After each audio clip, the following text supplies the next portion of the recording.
not to destroy ourselves. My name's Mattu, and it wasn't supposed to be this way. I grew up in an era of hope. That's me right there playing my Atari with my brother, and my childhood was full. Yeah, let's give it up for Atari. We got some love for Atari. Clapping for Atari, clapping for brothers, a little bit of both, I don't know. But I grew up in an era of hope where my childhood, one of my earliest memories is the fall of the Soviet Union, the fall of the Iron Curtain, the Berlin Wall coming down, and I remember all the atlases, all the maps. We had to change them all and get rid of USSR and replace it with Russia. I remember the information superhighway, the stories we had about how it was going to change everything. I know you all can't see it, but it says how you'll shop, bank, learn, be entertained, and more via interactive TV. And we solved some big-ass problems. The Montreal Protocol of 1987, it solved the ozone layer hole we had. We phased out CFCs. And we're going to restore the ozone to what it was this century because of the changes we made globally as a people. One of the first accords that was passed unanimously by the entire UN. Now, the stories that consumed my imagination reflected this hope. The very first thing I ever saw that was critical to my origin story of becoming a geek was this movie, Star Trek VI, The Undiscovered Country. Right, got some love for Star Trek VI. Now, the story of Star Trek VI is about Kirk and Klingons, his mortal enemy throughout the entire original series, coming to peace with each other. The end of the movie is literally, basically, the UN of the galaxy coming together and clapping about peace. This was the Star Trek, this was the science fiction I grew up with. I also grew up in an era where the science fiction had this bold view of what the technology was going to be. We were going to have flying cars, still waiting for that one. We were going to be able to send faxes on the street. That was going to be amazing. Still waiting for that. Where are my faxes? We were going to have hoverboards. We got hoverboards, but they ended up being pieces of crap. They're like those rolly things, and they would explode, so New York City banned them. And we were going to have holograms everywhere. Still waiting on all those Jaws movies. We also had movies about coming together as a people, joining forces with rainforest fairies to save our climate. If you don't remember Fern Gully, you might have seen the movie that ripped it off, Avatar. Now, these were all important because this is like probably the saddest photo ever, right? That's me. I'm all alone, trying desperately to look cool. It's not working. But some dude's like, actually, the hat's, you were working the hat. Those glasses, which are probably cool and hipster now, but not back then. But this photo, it really represents how I felt at the time. And the stories gave me hope that things would get better because at my life at that time, I was socially anxious and depressed, and I didn't think my life was going to get better.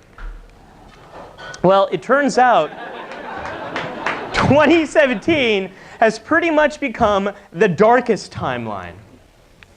I was waiting for Han Solo to become president, and instead I got President Biff. Gosh, President Biff. It's not just about Trump, though.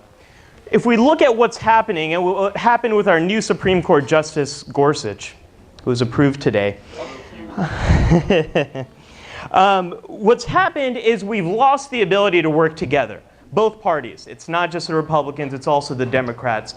Blowing the filibuster rule, which is now basically going to lead the path for more polarization in our politics.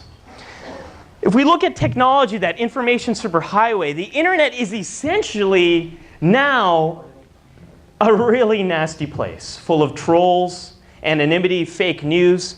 And the Pew Research Center is basically saying that the uncivility is going to continue and persist. It's actually going to get worse. That great hope that we had about the internet bringing everyone together, it's not coming to be. And what concerns me most is what the former Secretary General of the UN said about us being the last generation that can fight climate change. What the hell happened? What happened to that childhood that I was promised? Well, three things. One is our politics are broken. Yes. Two, we've got a lot of technology that's disrupting how society works. And three, we've got this warming climate that we need to do something about. We're going to talk about all of these things because I am convinced it's these three things together that could end the planet. Now, I know what you're thinking. Well, Ali, what about an asteroid that comes? And don't worry, if that happens, we know what to do. We know who to send to take care of that problem. Don't worry about that. And I know what you're thinking. What if there's like a volcano underneath Los Angeles? There's not too much we can do about that one. We'd be pretty screwed if that happens. But these three things are controllable. They're within our grasp. We can do something about this. And I believe that science fiction can show us not only a way of understanding these problems, but also a way out. It's pretty good, yeah. Now, why science fiction, do you ask? Well, number one, it's awesome, and I love it. I'm a huge science fiction geek, so I got to talk about what I know, right? But more importantly, a good science fiction story should be able to predict not the automobile, but the traffic jam. Science fiction has a way of highlighting the issues that are going on in our society better than we can in our everyday life. We see things the way they are, but science fiction allows us to see what's actually happening and what can possibly help us to get out of this mess. So let's dive into these three things. The most important graph you need to understand, or you need to see to understand what's happening politically in the world, is this one. Now, the closer these lines are together, they represent similarity in perspectives across the two parties. Republicans symbolized by red, Democrats in blue. Now, what you see here is this is back right after the Civil War. We were pretty divided. And actually, leading up to World War I, we started to move closer and closer together. And what's happened since World War I is both parties have become more and more divided. And the big break happens right here. It happens right during that era of optimism that I grew up with, the 80s, 90s, and today. You can also see this in this graph. What this graph represents is how much do you like your own political party? You can see here Democrats, Republicans, they both like each other pretty well, or they like their own party pretty well. But how much you like the other party, symbolized by this line, you can see it's also declining, and it's declined most since the 2000s. So what we have is a situation right now where both parties actually hate each other. Didn't used to always be that way. Psychologist Jonathan Haidt has really outlined this and studied this well, and I want to highlight this. We live in a polarized world. Liberals and conservatives live in different regions, consume different media, dress in different styles, and eat different foods. We've grown to dislike each other, each believing that the other side is destroying America. And this is all the idea of group polarization. If we took everyone here and divided you all into one group, you all into another group, you all into another group, and you live separately for a few months, your perspectives, the things you believe, would become more extreme because you don't interact with anyone. Same would happen with you. Same would happen with you. If we times this out farther and farther into the future, we're all going to have very polarized views. And that's what happens in these three main movies. So Metropolis, Dr. Strangelove, and Children of Men, they all highlight this problem. The problem that when we're isolated, when groups are isolated from each other, they become more polarized and eventually some type of uprising occurs.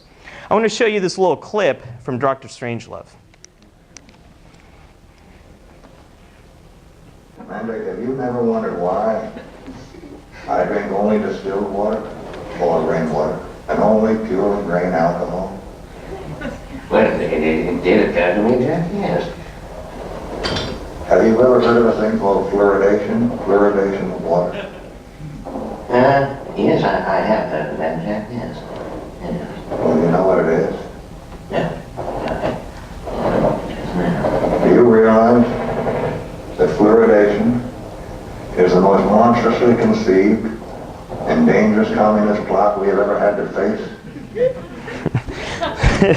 So this guy, the guy in this movie who orchestrates an independent atomic bombing of Russia without consulting with anyone else, is essentially doing it because of fake news. He believes that the Russians are using fluoride to turn Americans into communists. What this movie highlights is not only how dangerous misinformation is, but this individual acts without any consultation, without talking to anyone else. He is essentially living in a polarized world. And what the rest of the movie shows us is you have this whole room full of all these people who are trying to figure out what to do, and there's no diversity of perspectives represented. There's essentially only two, maybe a little bit, three people are talking in this whole movie. Group polarization is what essentially leads to the end of the war in Doctor Strange, or end of the world in Dr. Strangelove. We want to believe that this wouldn't happen to us, that we're scientists, that we're smart, that we evaluate the evidence in front of us. But what everything we know from psychology is we don't have internal scientists. We actually have internal lawyers. A little props for the lawyers in the house. We have internal lawyers that back up what we're feeling emotionally, that create arguments that support the way we feel. And when we get polarized, we essentially develop a way of backing up all the extreme views that we believe. Isolation of groups leads to more extreme perspectives and distrust in other groups. And that's what's happened with our politics. That's why it's so broken. Disruptive technology. The internet, instead of being this wonderful information superhighway, has basically become a place of inhumanity. What's going on? A lot of people think it's anonymity is the problem. And what psychologists have actually done is they've run experiments looking to see how much does anonymity play a role, how much does eye contact play a role, how much do other things play a role. And it turns out that not being able to see someone else is one of the things that's most predictive of inhumanity online. It actually makes sense if you think about it. We evolved to look at each other. There's actually a part of your brain, its only job is to understand faces. This is hardwired in us, and the internet has stripped that away from us completely. Clapping for faces, face recognition. Yeah, it's a good thing. No, pointing it out. Thank you. Social media lacks this. It lacks eye contact. And remember, we have internal lawyers. There's this thing called the nasty effect. It's like one of the best names psychologists have ever come up with. We usually have like names like engrams, where you're like, what is an engram? I don't know what that is. I have to go to a Nerd Night talk to figure out what an engram is. But nasty effect, you kind of know where I'm going here. So ugly comments strengthen our beliefs. Again, we have an internal lawyer. Comment sections of websites, as soon as you see it, that internal lawyer goes to work. And that comment either strengthens your view, it supports your view, it strengthens it, or it's out of what you believe and it strengthens your view even still. False balance. When you put two issues side to side together, we end up believing that the other thing might actually be real. This is why evolution and creationism, or the idea of creationism, is on the rise. We've been pairing these things against each other. And this is why cable news is one of the worst things ever invented. If you look at cable news, it's just talking heads, some of them representing extremely extreme point of views that actually have no evidence at all. It's incredible dangerous thing that we're doing over here. And we all live in essentially echo chambers that just reflect our point of view and strengthen that point of view. Remember that internal lawyer. All of these movies, and probably the biggest theme ever in science fiction is this: science without morals leads to our downfall. You see this in Frankenstein, you see this in Jurassic Park, in Gattaca, and now you're seeing it in Black Mirror. But I want to highlight one scene from one of my favorite movies of all time, Jurassic Park, that will pretty much summarize everything that you need to know about this. It didn't require any discipline to attain it. You know, you read what others had done, and you took the next step. You didn't earn the knowledge for yourselves, so you don't take any responsibility for it. You stood on the shoulders of geniuses to accomplish something as fast as you could, and before you even knew what you had, you patented it, and packaged it, and slapped it on a plastic lunchbox, and now you're selling it. You're selling. Well, I don't think you're giving us our due credit. Our scientists have done things which nobody's ever done before. Yeah, but your scientists were so preoccupied with whether or not they could, they didn't stop to think if they should. That's what we're doing right now. That is what we're doing right now. This isn't just about Trump, it's not just about Brexit, but how we're using data as it relates to social media is completely transforming our political process. Trump's canvassers were provided with an app which they could identify the political views and personality types of inhabitants of a house. It was the same app provider that I should use the other one because I can't read the side over there. It was the same app provider used by Brexit campaigners. Trump people only rang at the doors of houses that the app rated as receptive to his messages. The canvassers came prepared with guidelines for conversations tailored to the personality type of the resident. In turn, the canvassers fed the reactions into the app, and the new data flowed back to the dashboards of the Trump campaign. Hillary was not using this kind of stuff. She should have, but she didn't. Where are they getting this data from? Facebook knows so much about you that you can actually pinpoint by race, by location, by economics, by messages that will appeal to you. And we have an ability now to target people and engage them in this process that we never could before. We're doing exactly what the Jurassic Park scientists did. And this technology is fueling this polarization and our hatred of different groups. Let's talk about the warming planet. The tragedy of the commons is this idea that everyone wants the most from our shared resources. If we all share a pool of stuff, we're going to go back to that pool as much as we can until we can't. You can see this in this comic over here. Everyone's trying to get home in their car, and everyone's thinking if these idiots would just take the bus, I could be home by now. That's essentially the problem of climate change. And we see this in all of these movies. The Day the Earth Stood Still, Contact, WALL-E, Arrival. And I'm going to show you a little bit of Arrival. Spoiler?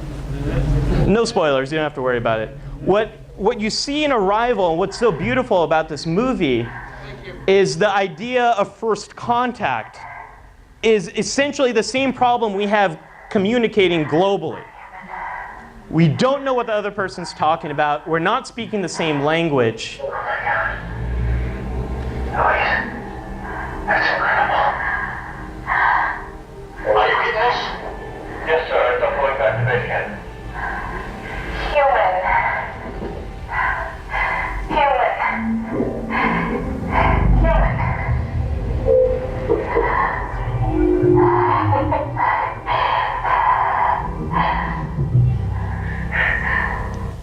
These are the basic things that we have to address when we're working across groups is what is our language, what do we mean? And one of the themes of Arrival is communication, language. It's a tool, but it can also be a weapon, and we're often not speaking the same language. We're built for tribal cooperation. We're built for cooperation in small groups, but global cooperation is extremely difficult. And this is the part of the talk where it actually gets really depressing, right? You're like, this talk sucks. This is like the last talk. You're supposed to like leave us on a good note. It's Friday night. I'm super bummed. And you're probably thinking like something like this is going to happen. That like this like destruction and despair, the end of the world is coming at us, and there's nothing we can do to avoid it. So let's just get on board, have a good time, and enjoy the end of the world. But it doesn't have to be this way. It doesn't have to be this way. Now, remember this quote about good science fiction. It doesn't just show us a traffic jam, but it shows us the off-ramp. It shows us possible futures, and this doesn't have to be our future. We need different science fiction to show us a way out of this mess. We go to Star Trek. I wrote an article about Star Trek and what it really means, and there's two takeaways over here. If we look at Kirk never silenced dissent. One of the most dangerous things a leader can do. He made it safe for everyone to share their perspectives, even those he disagreed with, or even those who disagreed with him. This is a problem in a nutshell. If there's one thing to attack, it's the gerrymandering system that exists in the United States. This is our enemy right here. What this allows you to do is carve different congressional districts so they're never competitive. Remember, group polarization, if we restrict these different groups to each other, your views become more polarized. Take a look at Pennsylvania's 7th district over time. It started as a district that had different groups of people together. Look where it is now. What the hell is that? It looks like a Rorschach. What the hell is going on over here? That doesn't make any sense. But what they've managed to do is carved out all the people who sort of agree with each other. This is the thing we have to attack. We need a Kirk pathway. We need a path that invites other people with different perspectives together. This is the problem we have here. This is the problem of polarization. This is what's led to all of this. Now, unfortunately, no one saw Star Trek. No one saw Star Trek Beyond. We've got a new series coming. Hopefully it'll be good. But this is no longer as popular as it used to be. But we have other science fiction that has showed us ways forward. We got some love for Black Mirror, San Junipero, one of the best episodes of TV ever created. And I'm not going to spoil this, but you know what I'm talking about. What we're seeing with technology is actually technology is moving to more humanity, more face-to-face contact. And I think VR and being able to create avatars that sort of follow you and having more human face-to-face contact is going to change things here. We saw this with automobiles. I'm really not that scared of technology. When automobiles were first created, they were death traps. The moment this shattered, like slices of glass would go into your face. And you're dead. You're gone. Now we've got glass that sort of shatters, but it doesn't hit you. There's no seat belts. Can you find the seat belt over here? Like, apparently they didn't know about inertia and what happened if you get hit. But automobiles were death traps. Over time, we've developed safety belts. Over time, we've developed airbags, all that sort of stuff. The technology will get better. I'm not worried about that. And humans are built to be social. Facebook to now Snapchat. Snapchat is more of a face-to-face human interaction where we're moving, and it's getting better. I'm not scared of that stuff. The thing I want to leave you all with is a story of the Dark Knight trilogy. The final Dark Knight movie, it sucked compared to the previous two, yes sir. And at the same time, it was a story about Gotham rising up. Gotham taking responsibility for its own city. Gotham realizing that we can't always rely on Batman to save us. We need to step up and do something about this. And this outrage over injustice, a shared responsibility, knowing we're all in this together, this is what can lead to our change. Here's something I want to leave you all with. Our political system is built on the premise that running for office is something that a broad group of citizens should want to do. But if we look at the data, 89% of high schoolers have decided they will never run for office. 85% doubt that elected officials want to help people.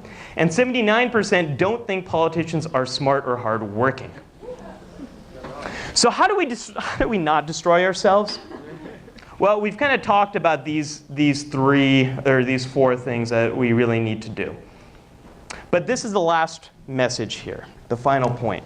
When I think about myself as a kid, wishing, hoping, expecting that optimistic future, when I think about those stories that led me from this to becoming an adult and somehow getting married, and it's those stories that helped me to get to this point. And when I look at our reality right now, they're not going to get us out of this, people. This is not what's going to happen. And I think about this because of her. That's my daughter right there. I haven't met her yet, but she's going to be joining us this summer. And I think about her, and I realize that it's up to us. You know, I'm sure there's some engineers in the audience. There's some therapists in the audience. We have some artists in the audience, right? We're the ones. We got lawyers in the audience. I got love for the lawyers. We're the ones who have to step up. We're the ones who have to get engaged. We're the ones who have to run for office. We're the ones that need to get to the March for Science. We're the ones who are going to be the change that we're all waiting for. Thank you.